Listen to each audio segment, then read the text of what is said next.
What's up? This is What the Fuck Squirtle, and I'm going to start doing my first theory video. Now, my theory is an expansion on a current theory that already is out, and this theory is that there are alternate timelines within which the Pokemon world take place, different universes within which Pokemon takes place.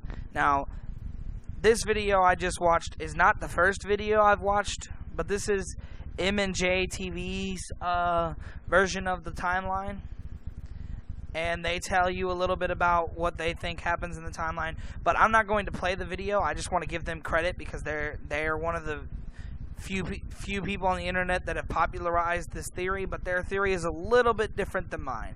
In their theory, there's only 2 Pokemon universes. Now, AZ is the focal point of how there are 2 different universes. Similarly, I have some stuff I wrote down to show you why I think that there are 4 universes in the Pokemon universe. Now, I wrote it down so that I didn't lose train of thought as I went along. Okay, so I believe that there are 4 timelines in Pokemon. This theory is backed by the infinite dimension possibility loophole theory in gaming. And many other games use this, like BioShock Infinite is an example of a game that has the multiple dimension theory.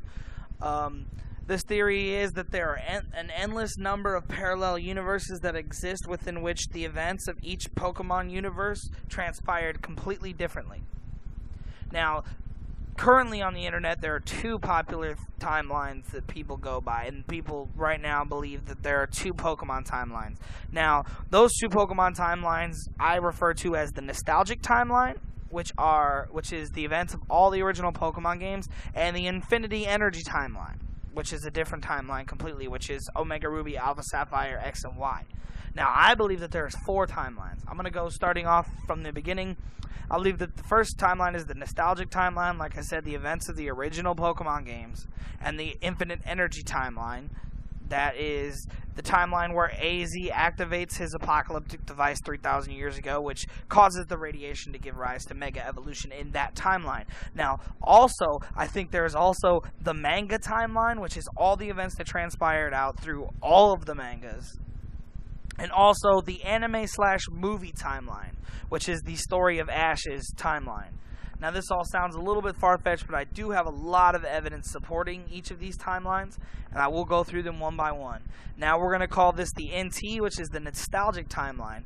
This is the timeline where either AZ never uses or never even creates his Doomsday device 3,000 years ago, and the story remains unchanged. As well as the events of Red, Blue, Green, Yellow, Fire Red, and Leaf Green all happen simultaneously to the events that happen in Ruby, Sapphire, and Emerald. This is shown in the Sevi Island Super PC side quest where you help Bill establish a link between Kanto and Hoenn's PC systems.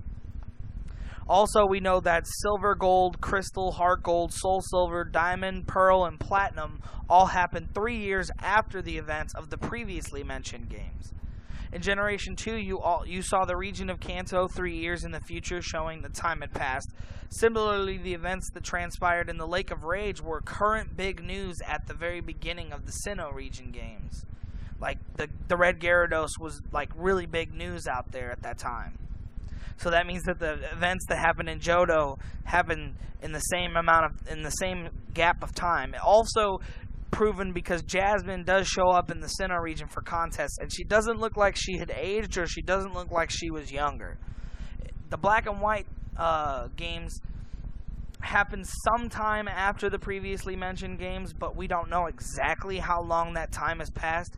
We do know that there was an ex-Team Rocket member who in Heart Gold, Soul Silver swore he would leave Team Rocket, go back to his home region, and start a family. And then in Black and White, there's an ex-Team Rocket member who talks about how he left Team Rocket and came back home, and he has a young child, and the young child can at least walk, so we have to assume at least 1 or 2 years have passed between the end of Heart Gold, Soul Silver, and Black and White. Also, in Diamond, Pearl, and Platinum, that is proven to be after or before Black and White, because Cynthia in Black and White talks about her battle with Giratina and talks about the battle against Giratina and Platinum. Concluding this timeline is the events of Black 2 and White 2, which are factually known to have taken place 2 years after Black and White, because Chiron tells Bianca, I can't believe that it's already been 2 years. Now, before I delve into the infinite energy timeline, I do want to show people a picture of the current Pokemon timeline.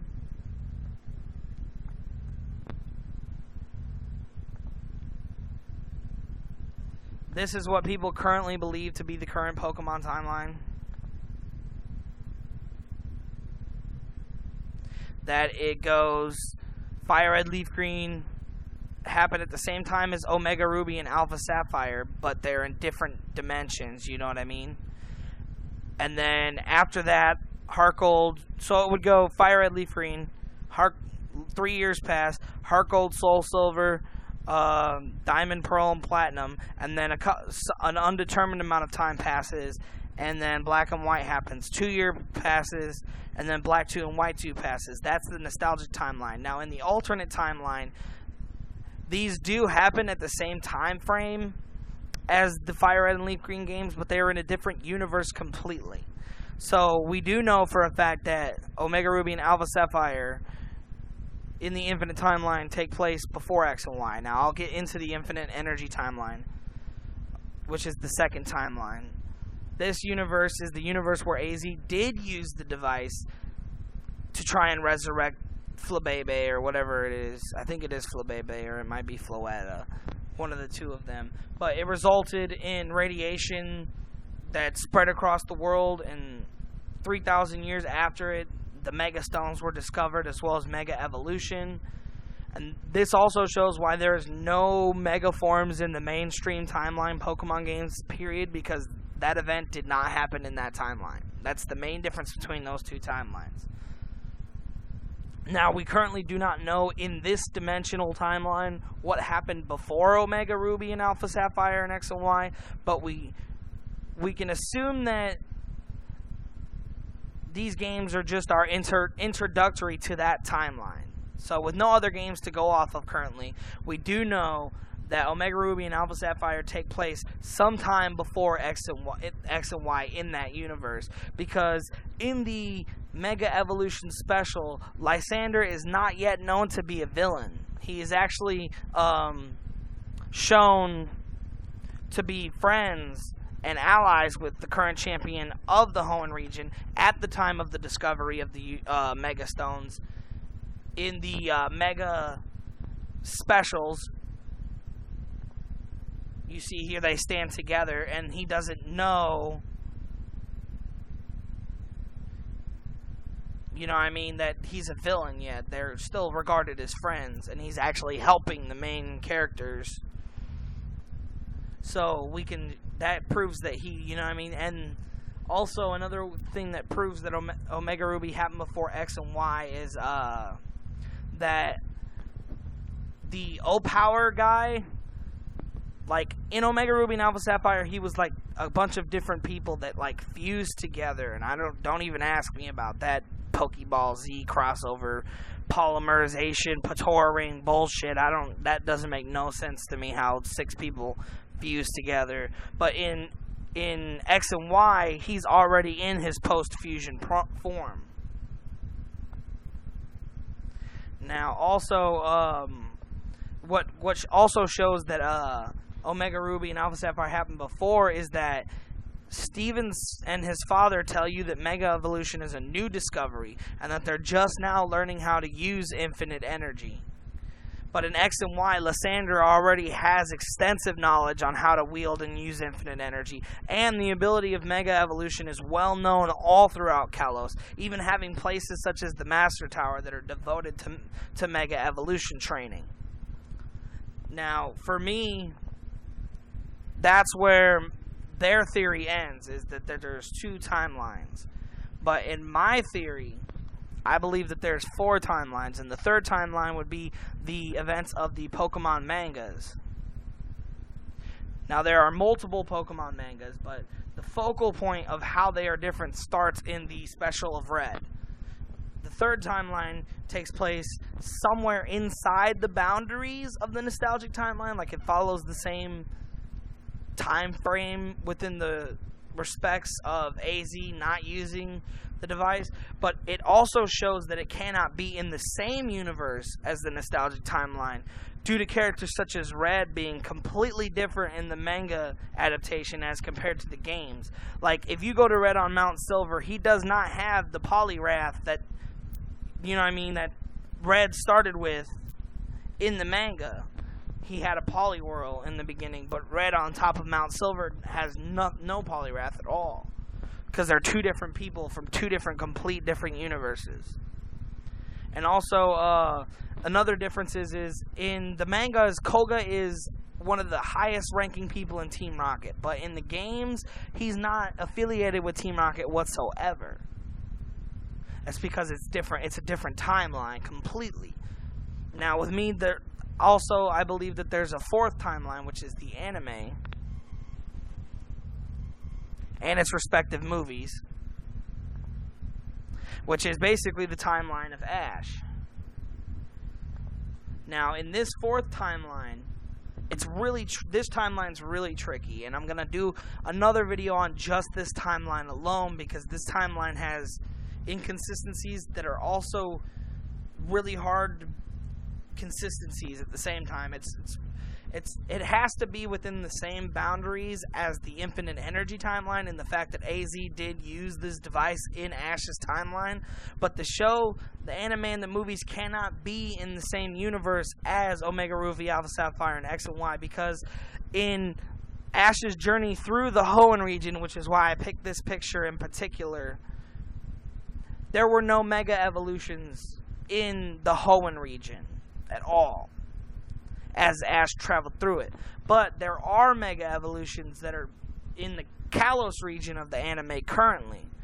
This shows that the events of Ash's journey take place before the events of Omega Ruby and Alpha Sapphire in its respective timeline, but also shows that it is in a universe of its own by the fact that Ash's timeline of Kalos Mega Pokemon are just, you know what I mean, the Kalos Megas are just now being discovered in Ash's timeline. Also, the people and places in the anime differed greatly, such as the Orange Islands. In the anime, the Orange Islands are prevalent, but in like the manga, in the games, they either don't exist at all in the other three timelines, or like they were replaced in the nostalgic timelines essentially with the Sevi Islands. This also explains why Ash, being the main character of the franchise, has never made a cameo in any of the Pokemon games yet, because he doesn't exist in those universes, and vice versa. The characters of like Red and all them from the games and the mangas don't exist in his universe.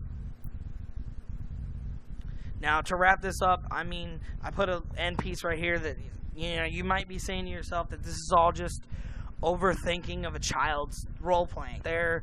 Here, my friends, is the glue that holds the two-dimension theory and the four-dimension theory together.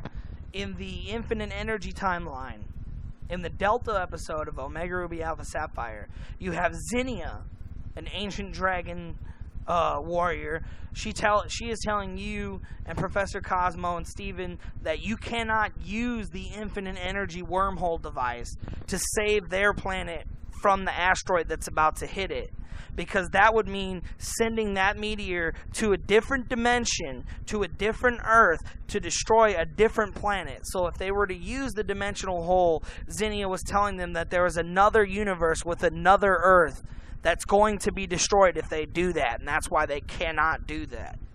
So she flat out tells you that there's different universes. Now, this may be a lot to take in, but in due time, I think with more games and more remakes of the old games in the Infinite Energy timeline, so now you realize that the remake games are not remakes of the old games. They're actually an alternate timelines version of that game. Because the Infinite Energy timeline has the Megas, so you're doing a remake of the old games with Megas. So it's completely, all the remakes from here on out are going to be in a completely different timeline. Now, I don't know if all the mainstream title games are going to be in a different timeline, but I can assume that they will, because I don't think they're going to release another game that doesn't have megas in it. The hype is too big on megas. Currently online, the theory is 2 dimensions. My new theory supposes 4, and the only reason I do so with the 4 dimensions is to tie in all the different stories told by the Pokemon games, the mangas, the animes, and the movies, and also to rule out any inconsistencies that the events of the mangas and animes have on the previously theorized dimension theory. And since, you know what I mean, we can end this piece up. I can tell you that you know that the unknown created the universe, that created Arceus, who created everything. Well, the unknown could have just as easily created an endless number of universes simultaneously. So in the ideology of Pokemon, this theory is actually not far-fetched at all. So I'm going to end this video out, but I also want to show you a little snippet from this video.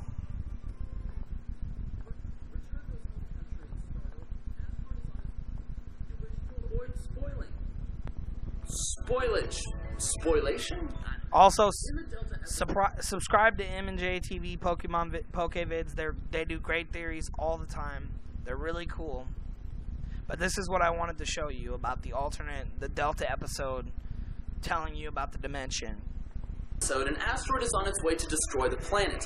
Professor Cosmo comes up with a method to teleport the asteroid far away by using a warp hole created from infinity energy, the energy found when a mega evolution occurs. However, the character Zinnia is adamant that this cannot occur. She claims that there's another world, another Hoenn region, where evolution took a different path and mega evolution does not exist. Because they don't have mega evolution or the infinity energy provided by it, they wouldn't have the technology to stop the asteroid and would be doomed. So that flat out confirms a 2-dimensional theory. So it's no longer a theory. The 2-dimensional Pokemon timeline is now fact. I'm theorizing that there are 2 more timelines. Alright, thank you guys for watching, and make sure if you have any comments, questions, you know what I mean? If you have your own theory, maybe you think there's 5 dimensions in Pokemon. Who knows? Just let me know. Hit me up.